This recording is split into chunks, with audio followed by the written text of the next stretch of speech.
You have a dream and you even have a plan, but all you lack is the motivation to actually get it done. So, how do you find the motivation to do the things that you want to do and see the results that you want to get? In today's video, I'm going to be sharing the secret to having motivation and seeing results even whenever you lack any kind of motivation to get there. Let's jump in.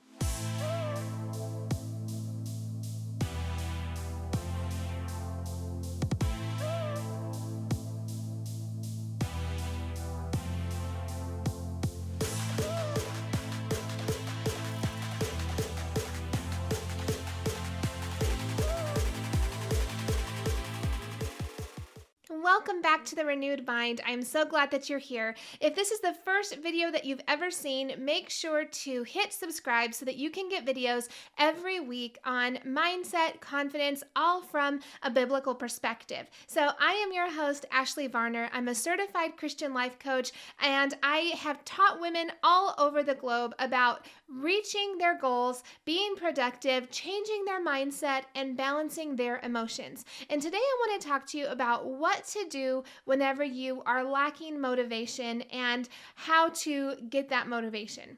The first thing that I want you to remember is that your brain will always fight the uncomfortable. So our brains are not designed to do things that cause us pain or to get us out of our comfort zones. They are designed to protect us and keep us safe.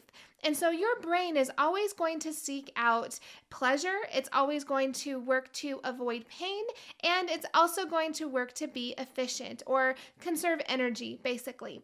And so this worked really well whenever our ancestors were running away from wild animals and having to scavenge for food and those kind of things. But now it can be detrimental to our success if we're not aware of how our brain works and how to counteract that. So whenever you're lacking motivation, what that means is that your brain is being hesitant about going out into the uncomfortable. And so remember, your brain will never want to go towards the uncomfortable. It's always going to fight that. And so if you are relying on reaching your goals and seeing success just on your own motivation, it's going to be a very uphill battle for you because you're working against your brain. Your brain is going to fight being uncomfortable, and really in order to reach success and in order to see the results that we want to get, in order to have that motivation that we're searching for, we need to get uncomfortable. Don't believe the lie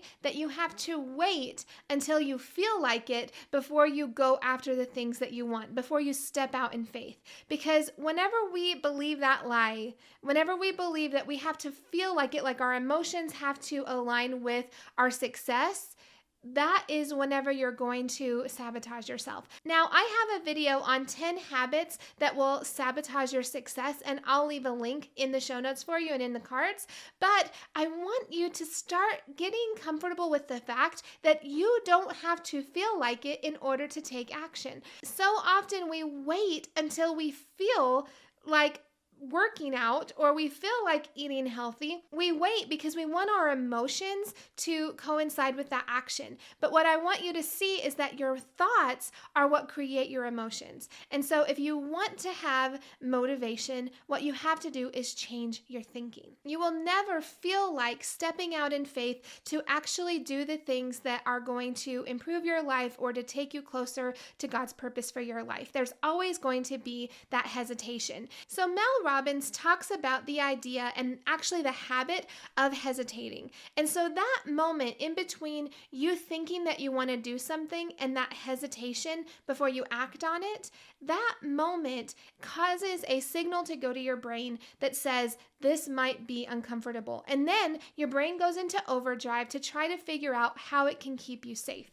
So the goal is to act even though your brain is thinking that it's going to be uncomfortable. Whenever you hesitate, whenever you know that you're supposed to do something or you have a goal to do something and there's an action that you need to take, whenever you hesitate, what happens is you are just creating time for your brain to think that there's something wrong, to think that, you know what, whenever she reached for that banana, there was no hesitation, so that should be fine. But now she's hesitating to speak up in that meeting or send out that sales email, and your brain starts thinking, why is she hesitating? Let's figure out what the danger is. So whenever you lack motivation, the first key is those first 2 points that I shared. The first is your brain will always fight the uncomfortable. And the second is it is a lie that you have to wait until you feel like it before taking action. So let's talk about how you can get motivation or what you can do whenever you lack it.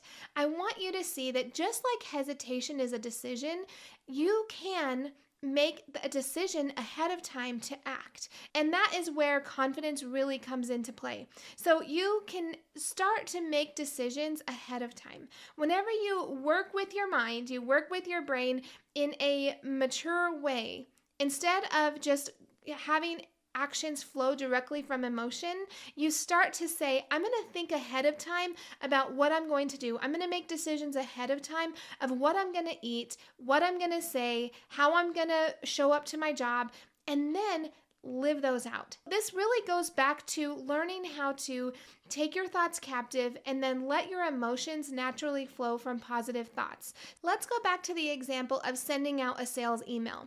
If you have a business strategy for your business, for your company, then you have specific tasks in mind that need to be completed. Whenever you plan ahead of time, say you look at your week, you have your calendar, and you say, on this day, this is what I'm going to do. On Tuesday, I'm going to do this. On Wednesday, I'm going to have this meeting. What you're doing is you're deciding ahead of time what kind of actions you're going to take. So that whenever you wake up on Tuesday morning, you don't have to rely on any feelings. What you have to rely on is what you've decided ahead of time. And really, this comes down to doing the little things. So I'm sure that you've heard of things like meal prepping and how that works for you whenever you are trying to lose weight or get healthy. That's why this works. Whenever you are planning your meals ahead of time, maybe you're meal prepping or you're putting all of your lunches together at the beginning of the week, you're deciding ahead of time to take an action even if you don't feel like it. So not only are you making yourself motivated by making that decision ahead of time, but you're also making it easier to follow through by that preparation. So whenever you are lacking in motivation, the key to moving forward is to decide ahead of time the things that you want to accomplish. So this is so important, and one reason why I encourage vision boards so much. Whenever you have a vision board and you see something up on the wall that you are working toward, just having that vision might not be enough. You may need to have a list of action steps to take where you look at that goal and you write down every single action step that's needed, from the smallest thing to the biggest thing. And whenever you put those in your calendar, so you have the big vision, right? And then you set up these action steps to reach the goals that are on your vision board.